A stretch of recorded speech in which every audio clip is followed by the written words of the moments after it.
On today's show, America has elected Barack Obama in a landslide vote, but what mandate does he have to bring real change?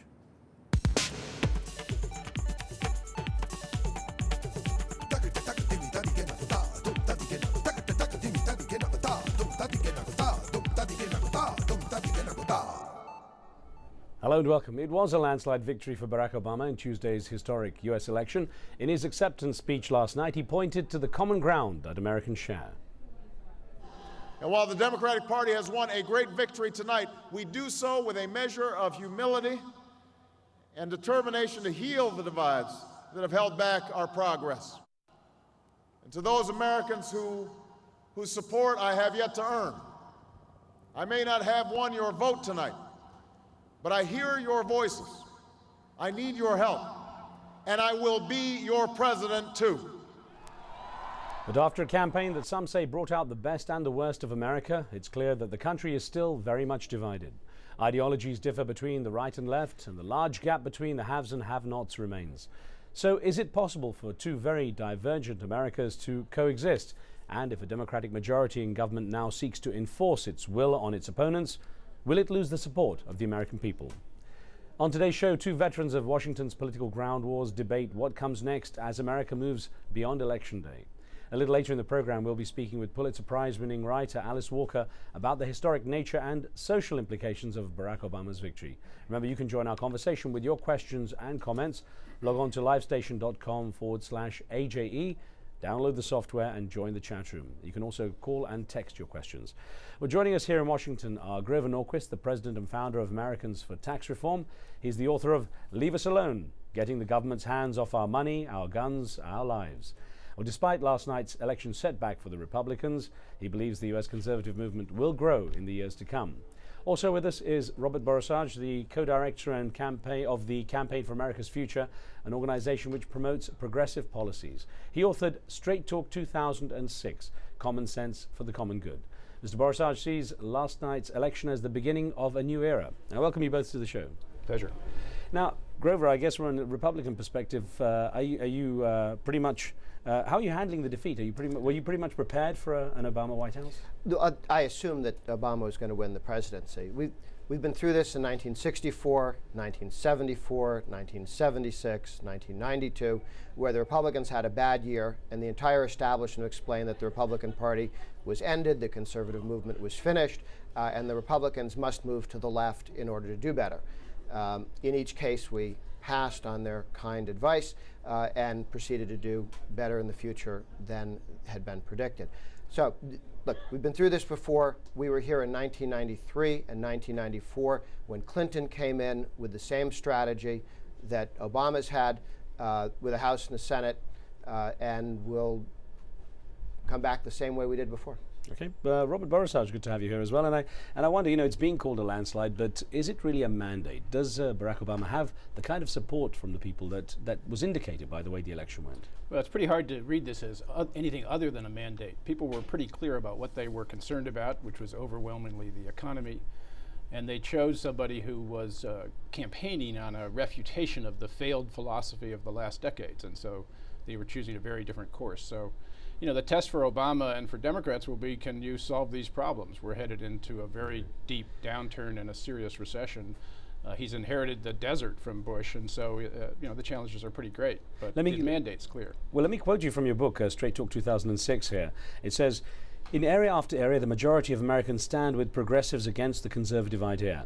There's a far larger, potentially far more momentous sea change taking place. Now, is there really a sea change? I mean, is there perhaps too much hope being put on Barack Obama's shoulders? Well, it's not just Barack Obama. This started 2 years ago. This is the first time Democrats have gained seats back-to-back elections since the Great Depression.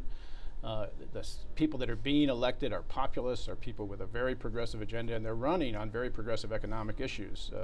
Even running on raising taxes on the wealthy and redistributing wealth, which we haven't seen in American politics for some time. So there's a real mandate here and a sea change that's taking place. Grover, from your book, Leave Us Alone, you say, Reagan republicanism did not moderate. The country saw the failure of the United Democrat government and the contrasting success of Reagan's policies. Now, those once standing on the right were now standing dead center. So where do you stand today as a party?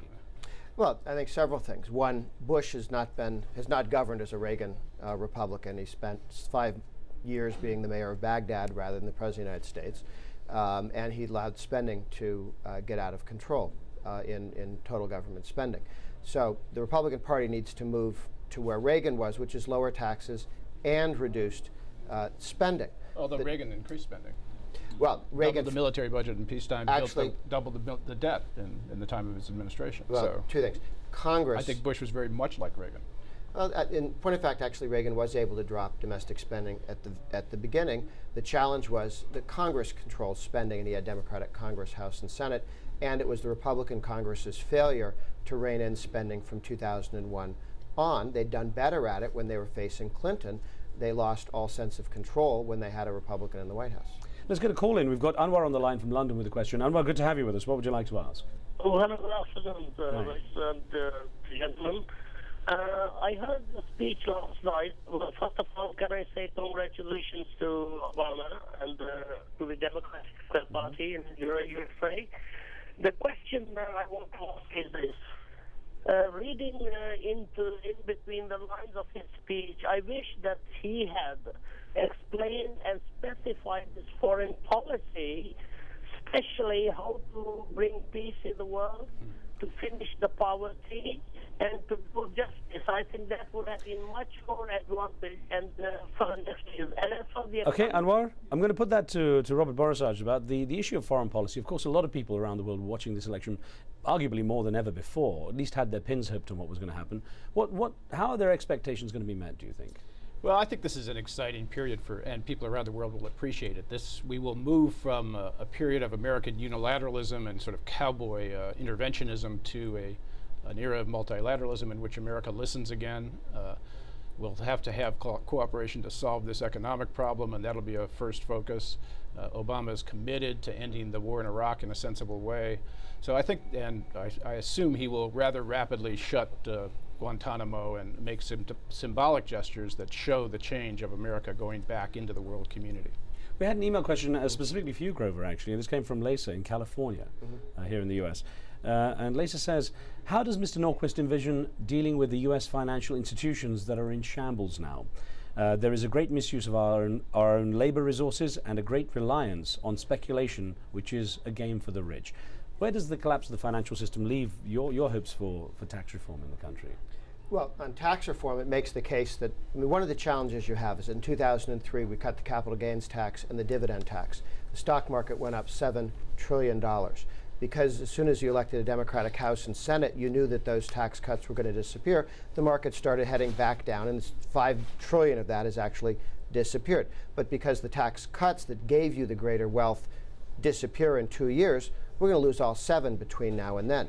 We need to move back to and continue lower taxes in order to have the market, both in terms of housing and in terms of land and stocks, get back up. By allowing those taxes to shoot back up, we've devastated the market. Add to that the Democrats' Fannie Mae and Freddie Mac Enron scandal. These are 2 government institutions that they bankrupted with the Community Reinvestment Act and their policies. We should have complete openness so that all the emails of everybody at Fannie Mae and Freddie Mac is open. There should be prosecutions of the people who did that. We should know what emails went between Barney Frank and those guys to keep making the bad loans that they did and the malinvestments that they did. And then they bundled these things, and banks ended up holding some of this stuff in addition to Fannie Mae and Freddie Mac. You can't have government institutions playing bankers. They screw up. Okay, I know you want to respond. I'm going to quickly just get a question in from Marcy in Luxembourg. Then we'll get to your question, your response on that. Marcy, what would you like to ask? Sorry? Hi, go ahead. My question is, hello? Hi, go on, please, Marcy.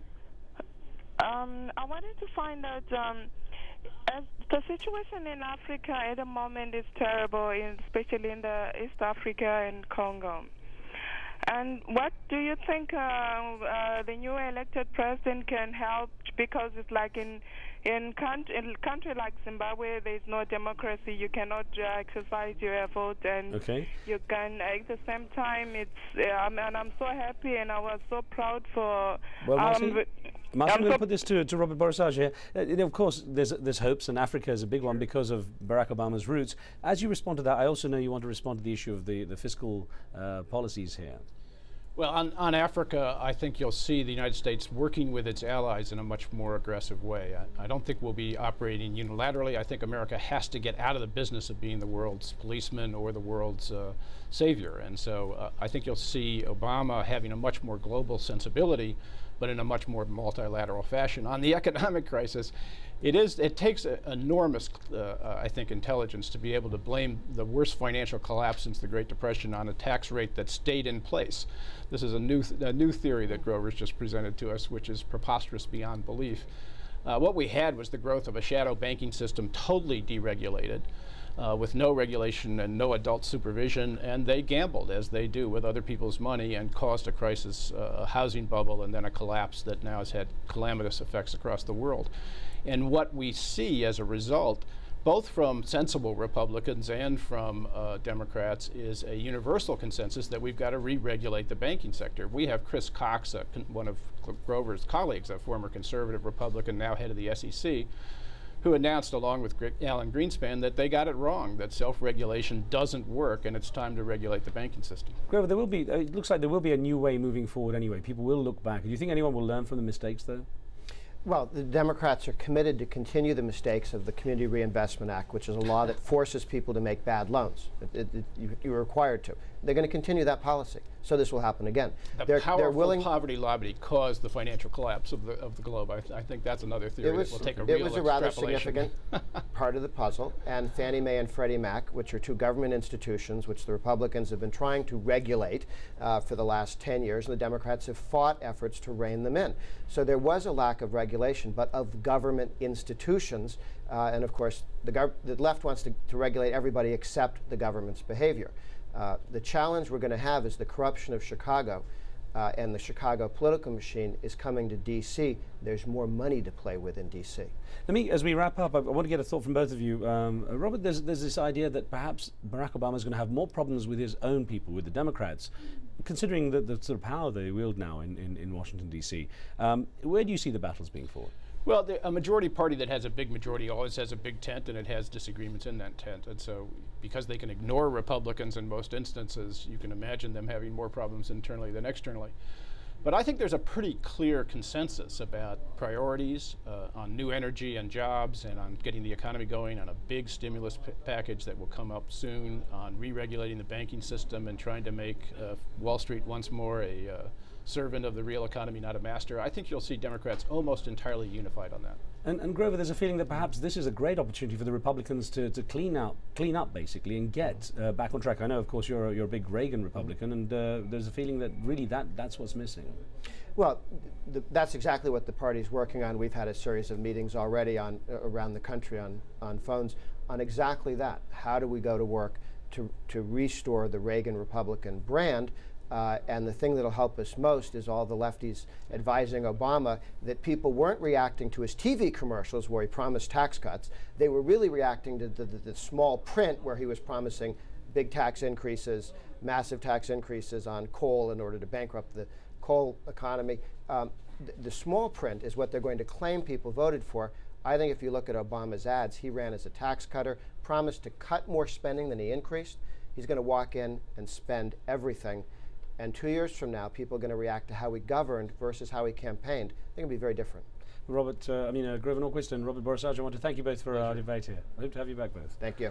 Thank you. Well, after the break, Alice Walker, the Pulitzer Prize-winning writer and social activist, joins us to discuss the social and historic significance of yesterday's election. Remember, you can join our conversation with questions and comments by logging on to livestation.com and entering the chat room. You'll see the debate taking place there right now, just below me. It's easy and a great way to be part of the show. We'll be back in just a moment.